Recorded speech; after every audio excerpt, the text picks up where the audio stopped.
안녕하십니까. 저는 오늘 사회를 맡은 윤석훈입니다. 대표님 약간 늦으실 건데 일정 먼저 시작하겠습니다. 오늘 행사는 여러분의 살림살이는 안녕하십니까라고 하는 새누리당 정부 8년에 관한 실정에 대해서 유능한 경제정당위원회에서 분석한 것들과 저희 정책 제안을 만든 핸드북이 있습니다. 이걸 소개하기 위한 기념식이고, 먼저 윤석훈위원회 공동위원장이신 김세균 대표님의 인사 말씀 듣겠습니다. 네, 안녕하십니까. 유능한 경제정당위원회 공동위원장 종로 출신 정세균 의원입니다. 네, 유능한 경제정당위원회는 작년 6월 29일에 출범했습니다. 청년희망 종합대책, 비정규직 제도 개혁안, 자영업 활성화 대책 등 다양한 경제정책을 발표했을 뿐만 아니라 지난 2월 1일에는 우리 당의 거시정책 기조인 더불어성장론을 발표하였습니다. 본 위원회의 이러한 활동은 현 정권에 반대하면서도 야당에 대한 확신을 갖지 못하는 국민 여러분들께 더불어민주당이 유능한 경제정당이면서 대안적 수권정당을 증명하는 그런 작업이었습니다. 본 위원회는 이러한 활동의 연장선에서 총선 국면을 맞이하여 우리 당의 승리에 보탬이 되고자 더불어성장 핸드북을 발간하게 되었습니다. 여러분의 살림살이는 안녕하십니까? 새누리당 8년 경제성적표와 유능한 경제정당위원회의 정책 제안이라는 제목입니다. 이번에 발간한 핸드북은 크게 2부로 나누어져 있습니다. 1부는 새누리당 정권 8년의 경제 실정을 객관적인 통계 지표를 통해 보여주고 있고, 2부는 더불어성장론의 의의와 구체적인 경제정책을 제시하고 있습니다. 이 핸드북의 목적은 명확합니다. 박근혜 정부의 경제 실정을 그대로 전하고 우리 당의 대안을 국민 여러분들께 알려서 총선 승리에 도움을 주기 위한 것입니다. 핸드북을 읽어보시면 아시겠습니다만 새누리당 경제 8년은 국민소득 증가율은 반토막이 난 반면 가계부채는 2배가 돼서 경제가 곤두박질 친 8년이었습니다. 더구나 정부 효율성이나 정부 투명성 지표는 국제 순위가 100위에 이를 정도로 급전직하하였습니다. 국민들이 박근혜 정권의 실상을 아셔야 합니다.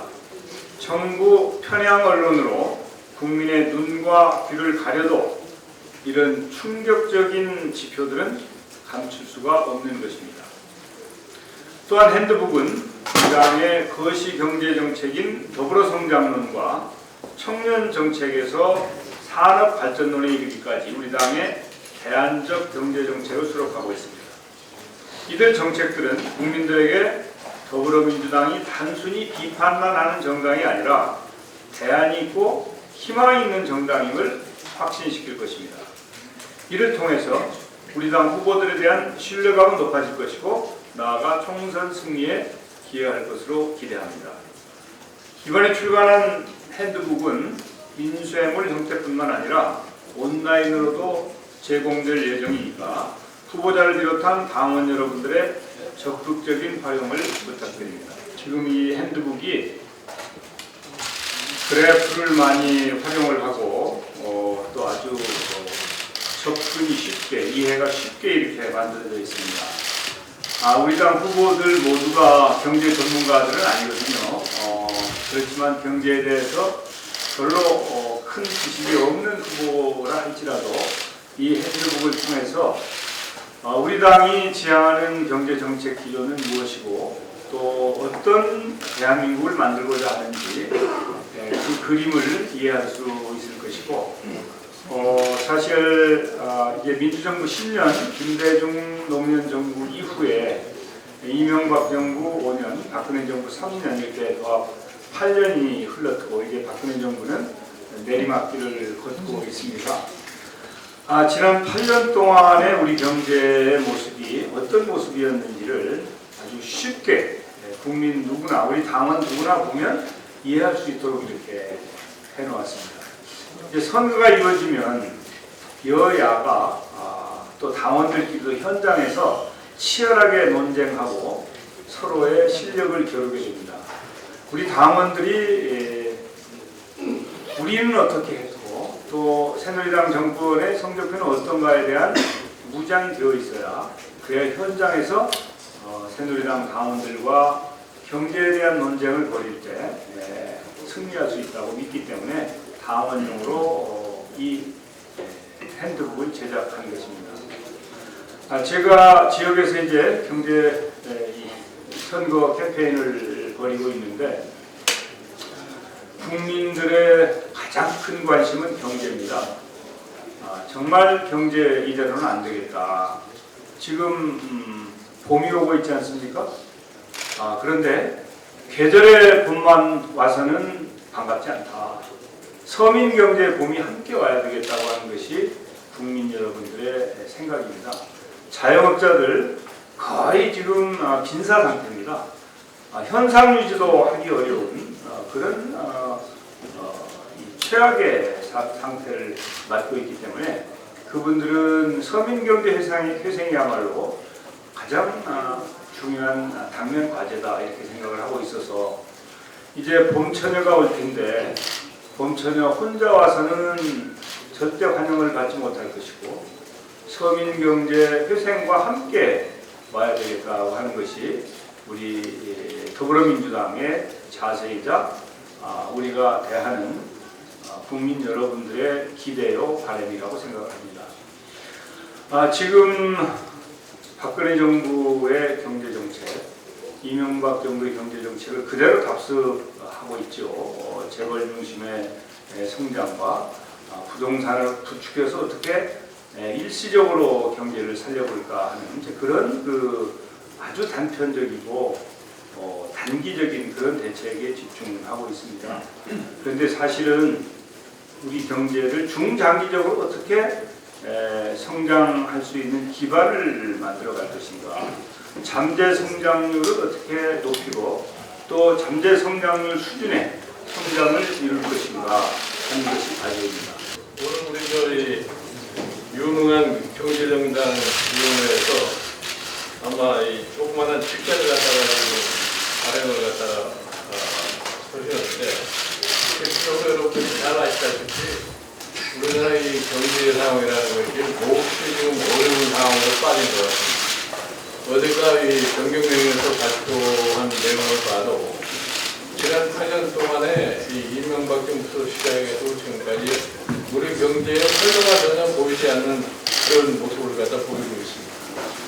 그러니까 우리 흔히 제가 눈이 강조입니다만 우리 한국 경제가 60년대 경제 개발을 갖다가 할 적에 가장 잘 벤치마킹한 것이 일본 경제를 벤치마킹해서 상당히 성공적인 신화를 썼다고 이렇게 얘기를 합니다. 그래서 제가 몇 년 전부터 강조한 것처럼 과거에 신화를 쓸 적에 일본의 경제를 모방하는데 잘못된 것까지 일본을 닮아가려고 하는 그런 경제 구조를 가지고 있어요. 그러니까 일본이 1993년서부터 침체에 빠져가지고 거의 지금 20년 이상, 정확히 보면 23년 가까이 헤어나지 못하고 있는 상황인데 지금 우리도 그런 과정 속으로 바로 지금 들어가고 있는 그런 찰나 아니겠느냐 이런 거죠. 이렇게 해서 우리나라 경제의 실상을 갖다가 명확하게 인식을 하고 이거를 국민에게 알리면서 새로운 경제정책에 전환을 하지 않을 것 같으면 지금과 같은 상황이 지속돼가지고서 결국은 우리도 언제가 어느 날 갑자기 잃어버린 20년이라는 소리를 할 수밖에 없는 그러한 지경에 있다는 것이 지금 한국 경제의 실정입니다. 이렇게 해서 지금 우리 당의 이 유능한 경제위원회에서 우리나라의 경제의 실상을 갖다가 소상하게 일반 국민이 알도록 설명을 하고 그 다음에 우리는 이 당은 어떠한 방법으로 현실을 지키려고서 경제를 갖다가 앞으로 개선해 나가겠다는 것을 일단 국민들이 알도록 하고 들어가기 위해서 이 조그마한 책자를 갖다가 지금 내놓았다고 이렇게 생각합니다. 앞으로 지금 현재 우리가 겪고 있는 상황을 보면은 최근에 중국의 저희 전인회의에서 중국의 경제 성장률을 갖다 6.5%로 뭐 과거에 비해서 참 엄청난 낮은 수준으로 내려놨습니다. 그것이 바로 뭐냐면 자기가 처한 경제 현실을 보다 더 분명하게 직시하고 그걸 바탕으로 해서 경제 정책을 갖다 운영한다는 것을 사전에 알려주는 겁니다. 그런데 이제 우리는 경제 정책이 무엇을 위하고 있냐? 구체성이 없는 쓸데없는 희망을 갖다가 전달하는 겁니다. 그래 그럴 가서 경제 성장률만 높이 발표를 하고 연말에 가면 그것이 제대로 이루어지지 않고 이런 건데 그 원인이 어디에서 왔다고 하는 것에 대한 명확한 진단을 하지 못해요. 그 명확한 진단을 하지 못하니까 국민들은 그냥 그저 또 한 번 또 왔구나 하는 식으로 해서 지나가는 그러한 경제 운영이 지금까지 우리 경제 운영입니다. 그래서 이거를 좀 우리는 좀 정직하게 우리 경제가 당면하고 있는 현실이 뭐라고 하는 것을 개별적으로 다 국민에게 알리고 그 다음에 거기에 따라서 우리 정당이 앞으로 집권을 하게 되면 어떻게 할 수 있다는 것을 이제 표시하기 위해서 이 책자를 갖다가 내놓았으니까 그 의의를 좀 잘 인식을 해주시기